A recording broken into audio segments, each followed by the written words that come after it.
첫 번째 1번은 거래처 등록에 신규 거래처를 등록하라 그랬어요. 그쵸? 네. 그러면 우리는 거래처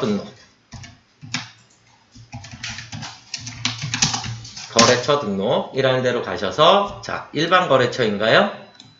그쵸? 일반 거래처 7171 해주시면 되겠고, 거래처명은 주식회사 천천상사, 그리고 매출이라 했어요. 그쵸? 1번 매출, 그리고 사업자 등록번호 129867860, 대표자 성명은 이부천, 그 다음에 업태는 도매, 전자제품, 그리고 주소 입력하실 때는 우편번호 생략이라 그랬으니까 옆에 칸에다 그냥 타자 치시면 됩니다. 인천광역시 계양구 경명대로 1077. 그리고 추가적으로 필요한 건 로얄프라자 2015 로열고 계산동. 선생님 이거 한 줄에다 다 쓰면 안 되나요? 됩니다. 상관없으세요. 한 줄에다 다 쓰셔도 되고 중간에 나눠서 쓰셔도 되고 상관없으세요. 아시겠죠? 네.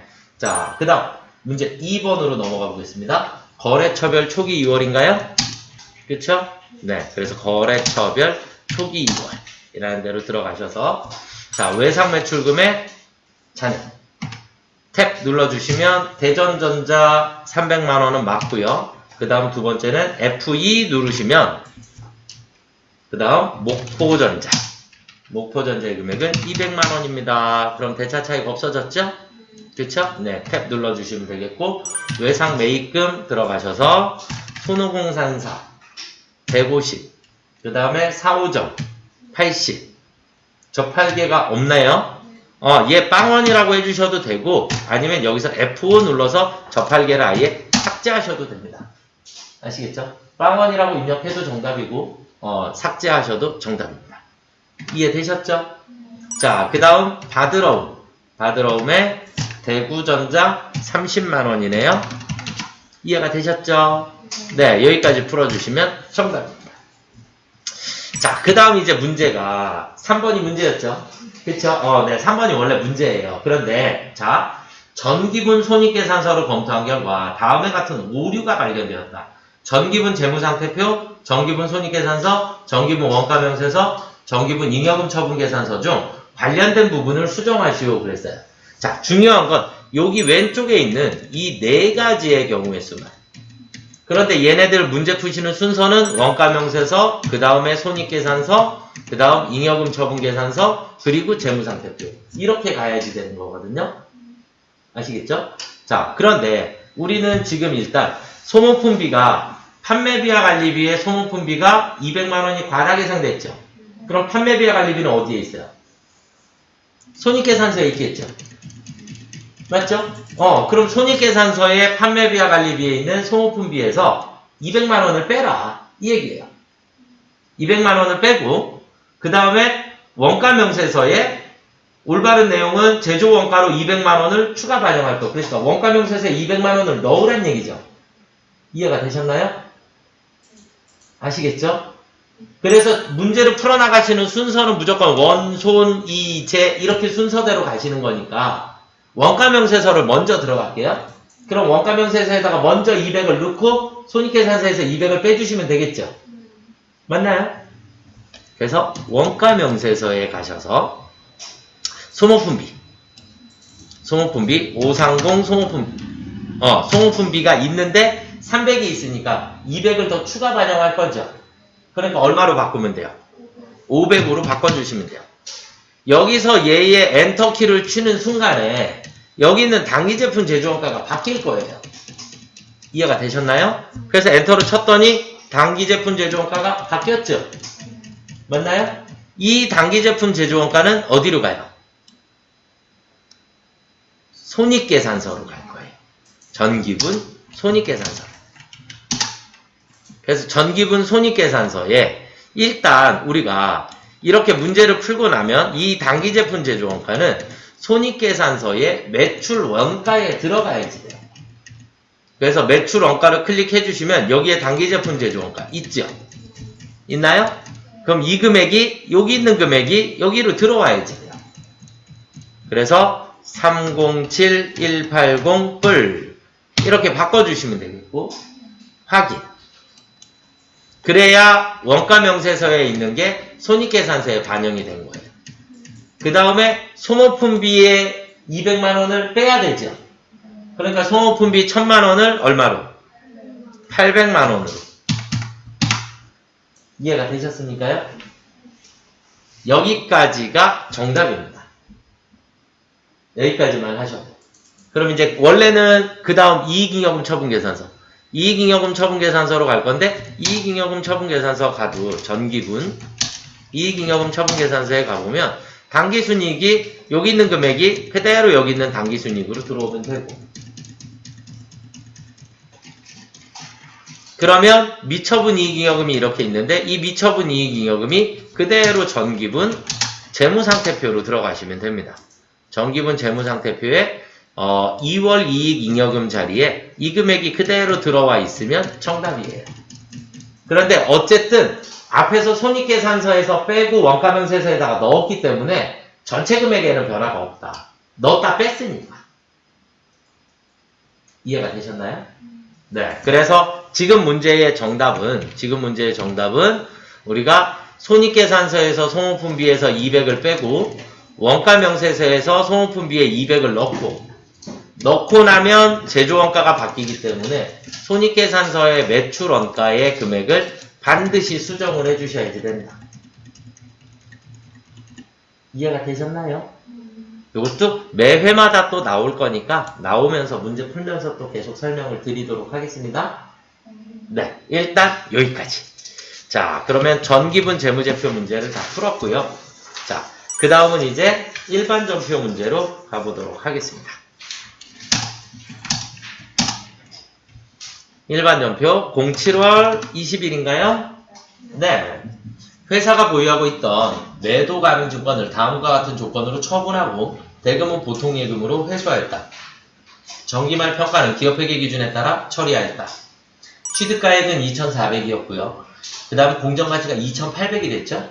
그럼 400만원만큼의 평가 이익이 있었겠죠? 맞죠? 자, 그리고 2,900에 처분했으니까 우리는 일단 대변에 매도 가능 증권이 나갈 거예요. 몇 번 때? 178번. 무조건 아래 거 쓰셔야 해요. 매도 가능 증권은 아래 게 투자 자산이에요. 위에 있는 건 당좌 자산이고, 아시겠죠? 이런 걸 확인해 보시고 싶으시면 계정 과목 및 적요 등록에 들어가시면 돼요. 계정 과목 및 적요 등록에 들어가셔서 보시면 당좌 자산에 여기에 123번 매도 가능 증권이 있어요. 그리고 투자 자산을 눌러보면 투자 자산의 매도 가능 증권은 178번입니다. 이렇게 확인하실 수 있어요. 아시겠죠? 그래서 동일한 계정 과목이 나오면 위에 거 써야 될지 밑에 거 써야 될지 구분이 힘들다. 그러면 이렇게 계정 과목 및 적요 등록 들어가셔서 확인하시면 됩니다. 아시겠죠? 자, 그래서 일단 대변에 매도 가능 증권 178번 얼마짜리가 나가요? 무조건 전년도 기말 공정가치. 기말 평가 금액이 내 장부가예요. 그래서 내 장부가로 나가게 돼요. 그런데 우리는 대금은 차변의 보통예금으로 2,900만원을 회수했죠. 맞나요? 그쵸? 그런데 우리는 뭐가 있었다고요? 매도 가능 증권 평가 이익이 400만원이 있었죠. 평가 이익은 대변에 있으니까 차변으로 없어져야지 됩니다. 매도 가능 증권 평가 이익이 400만원만큼이 무조건 소멸해야 하고 처분 시점에 매도 가능 증권 평가 손익은 무조건 처분 시점에 소멸합니다. 그리고 나서 500이 남았네요. 그쵸? 그러니까 우리는 대변에 매도 가능 증권 처분 이익이 500만원이 생기면 정답입니다. 무조건 매도 가능 증권은 처음에 얼마 주고 샀죠? 2,400을 주고 샀죠? 그런데 얘 마지막에 얼마에 팔았어요? 2,900에 팔았죠? 그럼 무조건 처분 이익은 500이 나와야 되는 거예요. 이해가 되셨죠? 네, 제가 수업 시간에 단기매매 증권하고 매도 가능 증권하고 분개하는 거 설명드렸죠? 저희 유튜브에도 있어요. 그래서 궁금하시면 한 번 더 확인을 해주시면 됩니다. 유튜브에 단기매매증권과 매도하는 증권의 회계 처리 있습니다. 아시겠죠? 네. 자, 그 다음 두 번째 문제로 넘어가 보도록 하겠습니다. 9월 26일인가요? 9월 26일. 창고에 보관 중인 원재료가 기계장치 수리를 위해서 사용을 했대요. 그럼 원재료가 없어진 거죠. 그럼 대변에 원재료. 근데 원재료 대변에 나오면 우리 뭐 해야 돼요? 적요 8번. 얼마요? 55만원. 그리고 차변에 얘는 520번 수선비로 처리해 주시면 되겠죠? 기계장치 수리하는 데 사용을 했으니까 수선비로 바꿔주시면 됩니다. 이해가 되셨습니까요? 자, 그 다음 11월 4일입니다. 11월 04일 세금계산서를 발급할 수 없는 간이가세자인 일렉토스트에서 공장 생산직 직원들의 간식용 토스트를 주문하였다. 대금 현금 지급하고 영수증 받았다. 그랬으니까 우리는 차변에 직원들 간식 사줬으니까 511번 복리후생비인가요? 네, 2만원. 그쵸? 대변에 뭘로 지급했어요? 현금. 이해되시죠? 네. 자, 11월 5일 날로 가보도록 하겠습니다. 전기에 대손이 확정되어 대손 충당금과 상계 처리하였던 대전전자의 외상매출금 50만원이 회수되어 보통예금 계좌에 입금되었다. 자, 그럼 11월 5일날 차변에 보통예금 들어왔나요? 얼마가요?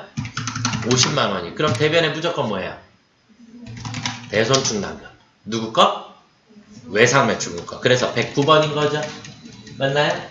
네. 그래서 대손 충당금 처리해 주시면 되겠고요. 자, 그 다음 11월 8일입니다. 08일날 기계장치 구입으로 인하여 부가세 예정신고기간에 발생한 부가세 환급금 1030만원이 보통예금 계좌로 입금되었다. 부가세 제2기 예정신고기간에 부가세 환급금은 미수금으로 회계 처리하였다 그랬죠? 맞나요? 그러니까 환급금, 미수금 있었는데 그 환급금이 오늘 입금된 거죠? 맞나요? 그냥 그게 공짜인데. 그래서 차변에 보통예금이 들어왔다고요. 1030만원이.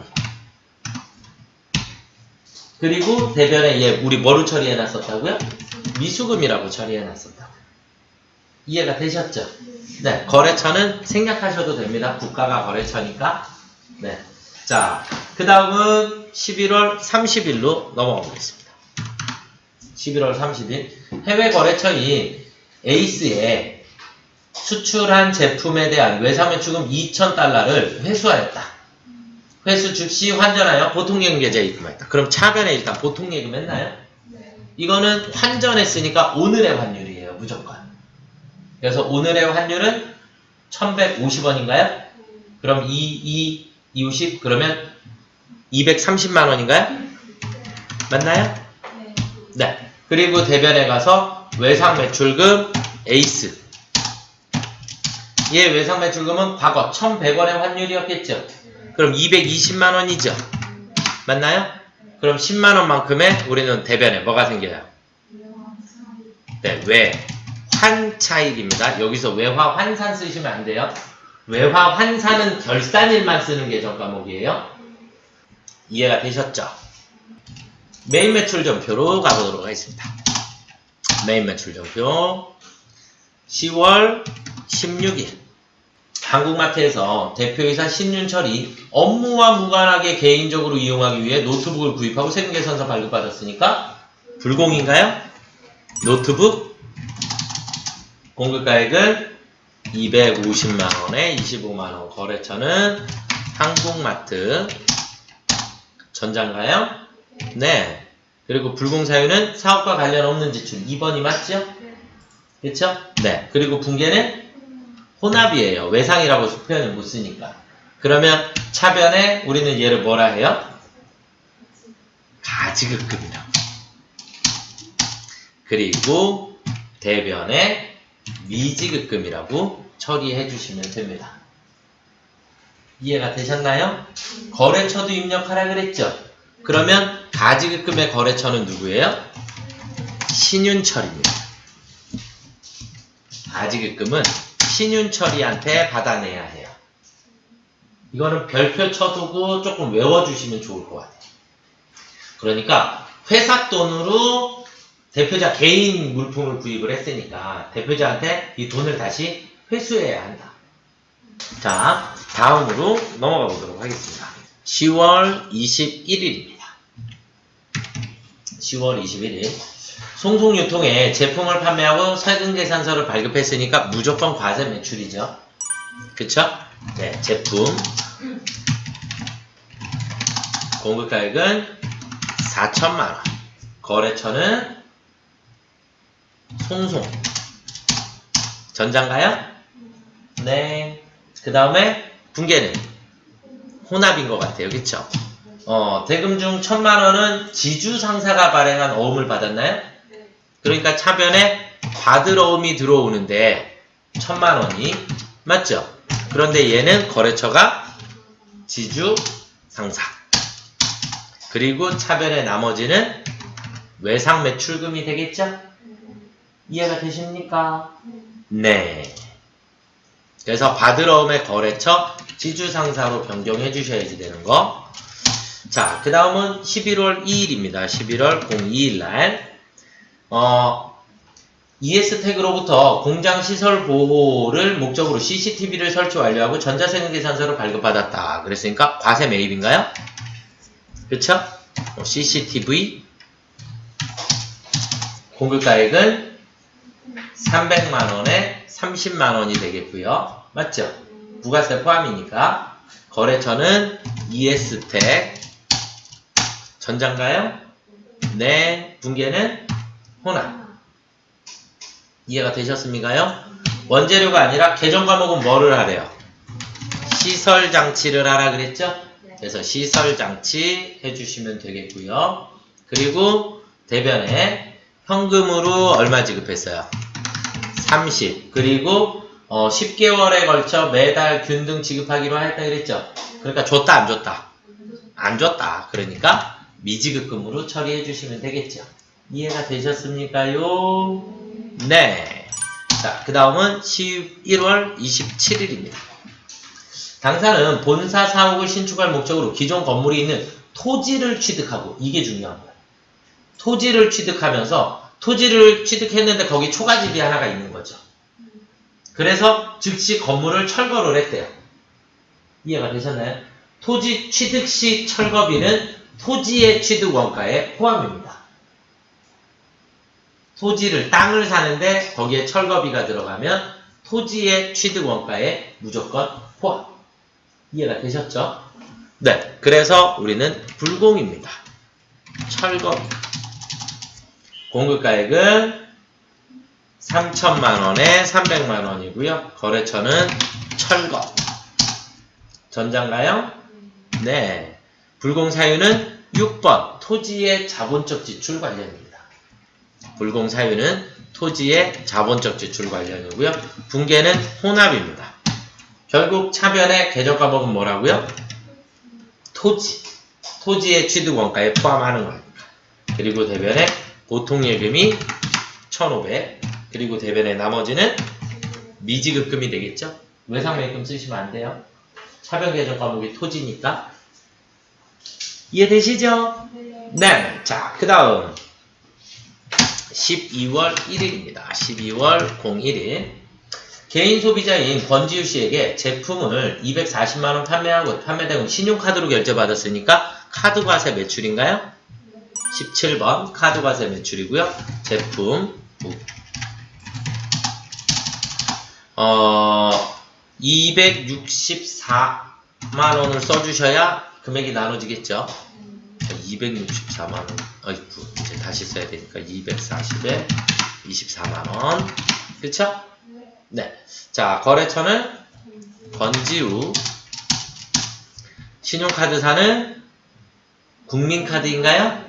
네. 밑에 카드 매출 전표에 나와 있죠? 네. 그리고 단 신용카드에 의한 판매는 매출 채권으로 처리한다 그랬죠?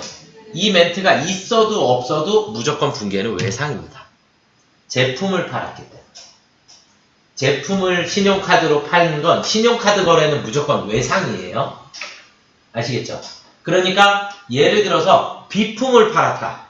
그러면 미수금이라고 처리해야 하는 거고 신용카드 결제가 이해가 되시나요?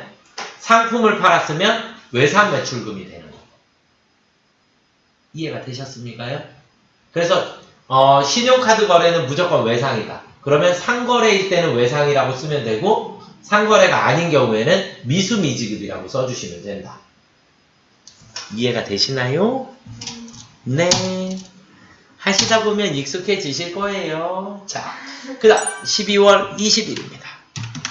12월 20일 미국 소재법인 동호와 8월 4일 직수출 계약을 체결한 후 제품 5,000달러의 선적을 완료하고 수출 대금은 차후에 받기로 하였다. 그랬죠? 그러면 수출, 제품, 금액은 무조건 대금을 아직 안 받았죠? 안 받으면 무조건 선적일 기준환율입니다. 그러면 계약일이 아니라 선적일 기준환율이니까 1185원 5, 58에 40, 5, 25 그러면 582만 5천원인가요?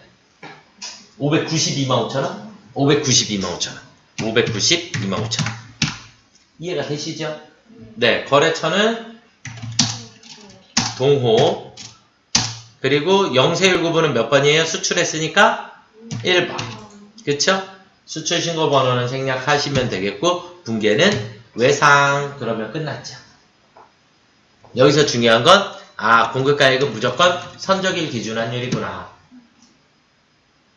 우리 원래 어떻게 배웠냐면 선적일하고 환가일하고 빠른 날의 환율을 적용을 하는 거예요. 근데 외상으로 팔았으니까 아직 돈을 안 받았죠. 그러니까 무조건 선적일 기준환율로 계산을 해주시면 됩니다. 이해되셨나요? 네. 여기까지 메인 매출 전표였고요. 자, 그 다음에 오류 수정이에요. 오류 수정. 8월 25일 제1기 확정신고 기간에 부가세 납부세액과 가산세를 보통예금으로 납부하고 일반 전표에 세금과 원가로 처리하였다. 6월 30일 부가세 회계 처리를 확인하고 가산세는 세금과 원가로 처리하시오. 얘는 일반 전표에 6월 30일 날짜를 먼저 가보셔야지 돼요. 그럼 부가세가 미지급 세금이라고 되어 있나요?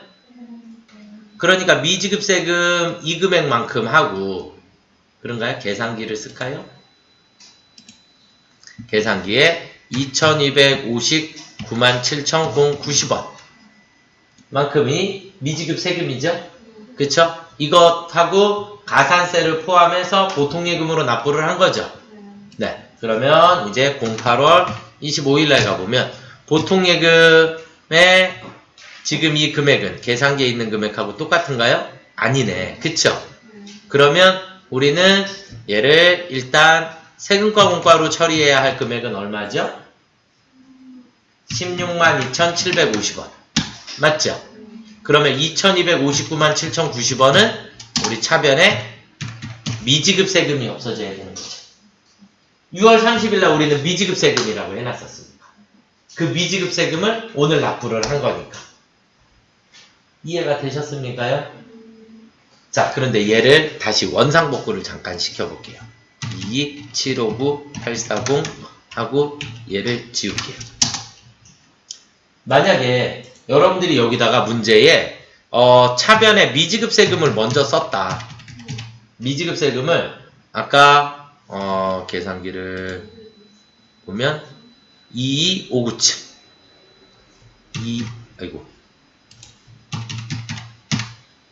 090 맞나요? 얘를 먼저 쓰고 그 다음에 얘를 가서 16만 2,750원으로 바꾸게 되면 이렇게 대차 차익이 생기게 돼요. 아시겠죠? 이렇게 대차 차익이 생긴다는 얘기는 얘랑 얘가 전표가 나눠져 있다는 얘기거든요. 그래서 어쨌든 난 분명히 맞게 한 것 같은데 틀렸다. 금액이 차익이 생겼다. 이 앞에 전표 번호가 다르기 때문이에요. 아시겠죠? 그럴 경우에는 화면 위에 번호 수정이라는 게 있습니다. 번호 수정. 번호 수정을 눌러서 얘를 똑같이 1번으로 만들어 주시면 돼요. 그리고 번호 수정을 다시 한번 눌러 주시면 됩니다. 그러면 대차 차익이 없어졌죠. 그렇죠? 이렇게 부르셔도 됩니다. 그러니까 분계가 전표가 이렇게 둘로 나눠지면 당황하지 마시고 위에 번호 수정 눌러서 같은 번호로 만들어주면 하나의 전표로 묶이게 됩니다. 아시겠죠? 네. 자, 그 다음에 10월 17일 E+로부터 구매한 스피커 220만원 보통예금 이체하고 일반 전표에 상품으로 회계 처리하였으나 사실은 영업부 사무실에서 업무용으로 사용할 목적으로 구입한 지출증빙용 현금 영수증을 발급받은 것으로 확인되었다. 이를 비품으로 처리하고 매입세 공제 받으려고 한다. 그러면 우리는 일반 전표에 있는 전표를 삭제를 하고 10월 17일에 매입 매출 전표를 끊으시면 되죠. 그럼 매입 매출 전표를 먼저 갈게요. 10월 17일. 그럼 우리는 현금 영수증을 발급받았으니까 현금과세 매입인가요? 비품. 공급가액은 220만원 써주시면 되겠고 2 플러스 분계는 혼합. 차변에 비품, 대변에 현금이 나갔나요? 아, 보통예금인가요? 대변에 보통예금. 이해가 되셨습니까? 이렇게 끊어주시고 그리고 몇 월 며칠 날? 10월 17일 날 일반 전표에 10월 17일 날 이 전표를 어떻게 하면 된다? F4 삭제하시면 됩니다. 이해가 되셨나요? 그러니까 매입 매출 전표에 끊었어야 될 문제를 일반 전표에다 끊은 겁니다. 아시겠죠? 네. 자, 그 다음은 이제 결산 문제로 가보도록 하겠습니다. 일반 전표에 12월 31일입니다. 12월 31일. 외화가 나왔나요? 그쵸? 외화가 나오면 우리 장부상에는 외상 매입금이 얼마가 있는 거예요? 220만원이 있는 거죠. 그쵸? 그런데 우리 얘가 결산일날 얼마가 된 거예요? 230만원이 됐나요? 맞죠? 아니다. 224만원 아니에요? 224만원. 224만원. 결국 자, 외상 매입금은 자산이에요, 부채예요? 이게 부채잖아요, 부채. 그쵸? 갚아야 할 부채죠. 그쵸? 그런데 부채가 늘었어요, 줄었어요? 늘었으니까 득이에요, 실이에요? 실이 발생을 했어요. 이해되셨나요? 실이 발생하면 무조건 차변에 뭐라고 쓴다? 외화, 환산, 손실이다. 4만원. 대변에 외상 매입금 누구 거예요? 상하이. 이해가 되시나요? 외화는 무조건 환율이 오른다라 그래서 득이 아닌 거잖아요. 그쵸? 그래서 내가 일단 계정 과목이 뭔지 먼저 장부상의 계정 과목이 뭔지 먼저 확인을 하시고 그 다음에 금액을 두 가지를 다 써보시고 득이 생겼는지 실이 생겼는지 여러분들이 판단을 먼저 하셔야지 돼요.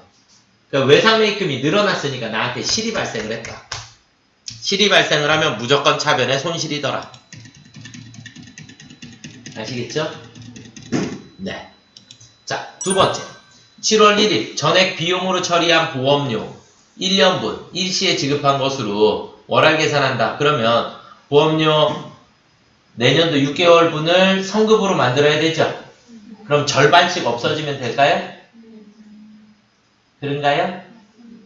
네, 절반씩 없어지면 되니까 대변에 521 보험료가 120이 없어지면 되고요.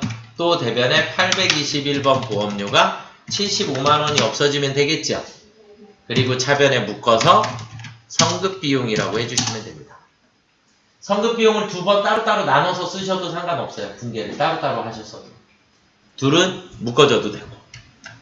자, 그 다음에 9월 15일 가수금으로 처리한 255만원의 원인을 조사한 결과 회수한 것으로 뭐뭐로 밝혀졌죠. 그럼 무조건 반대쪽으로 없어져야 되거든요.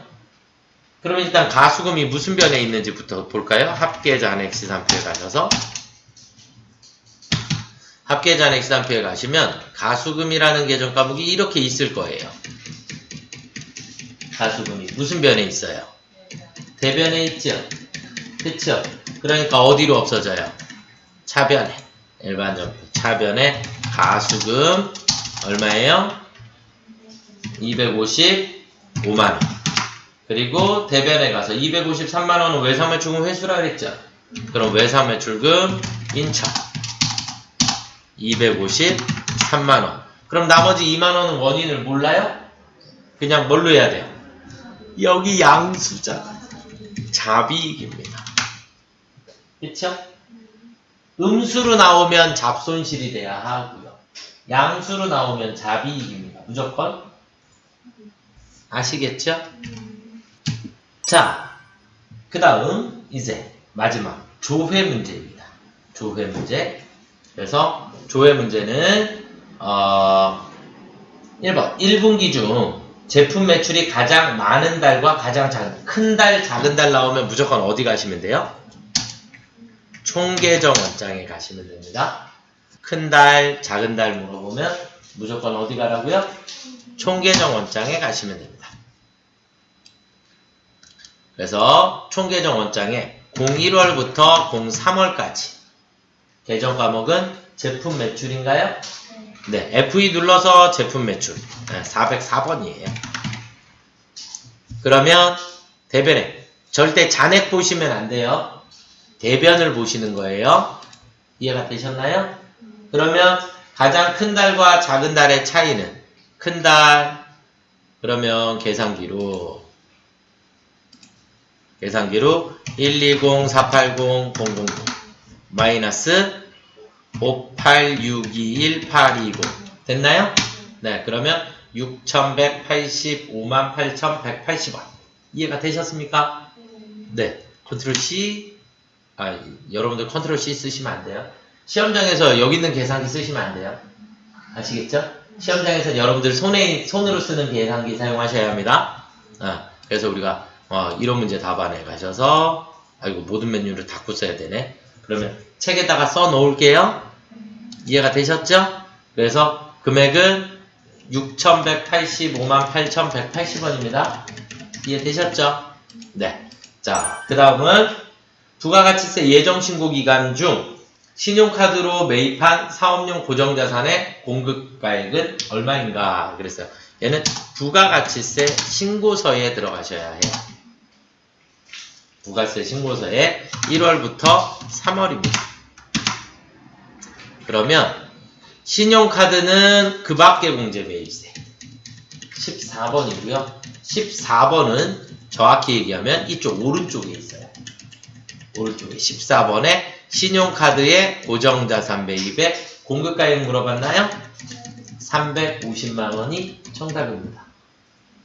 조회 문제는 부가세 나오면 그냥 무조건 부가세 신고서. 세금계산서 매수 물어볼 때만 세금계산서 합계표. 아시겠죠? 네. 메인 매출장에서 봤어도 지금은 정답이 나올 수는 있죠. 왜냐하면 지금 보니까 거래가 한 건인 것 같거든요. 그런데 어떤 오류가 있냐? 자, 메인 매출장에서 한번 볼게요. 메인 매출장에서 조회하셔도 돼요. 그런데 1월 1일서부터 3월 31일까지 매입에 카드과세죠. 57번. 근데 얘 한 건밖에 없죠. 한 건밖에 없기 때문에 그냥 350만원이 정답인 거죠. 그런데 만약에 여기서 여러 건이 있더라. 그러면 여러분들이 각각마다 다 들어가서 계정 과목이 고정자산인지 다 확인하셔야죠. 거래가 여러 건이 있으면. 무슨 말인지 이해가 되셨나요? 그러면 틀려질 수도 있어요. 그래서 고정자산에 대한 구분은 컴퓨터가 알아서 해주기 때문에 지금은 부가세 신고서에 여기에 고정매입에 가서 확인을 하셔야 되는 게 정답입니다. 어찌되든 어디로 가든 350이 맞으면 일단 땡큐 정답이었습니다. 아시겠죠? 네. 자, 그 다음에 한일 상회 이렇게 거래처 이름이 나오면 거래처 원장 6월 중이라 그랬으니까 0606 외상매출금 거래처 한일 167 그러면 금액이 여러 개가 나왔으니까 외상매출금은 원래 무슨 변이에요? 차변 맞죠? 외상매출금 차변이니까 회수한 거다라고 그랬으니까 회수는 무슨 변? 대변이 정답입니다. 그러니까 차변에 145만 2천원은 외상매출금이 발생한 거죠. 생긴 거고, 대변의 외상매출금은 외상매출금이 회수된 거고, 그 다음에 잔액은 말 그대로 잔액인 거고. 이해가 되셨죠? 그래서 지금 문제의 정답은 1000만 원입니다. 아시겠나요? 네, 여기까지 풀이를 해드리도록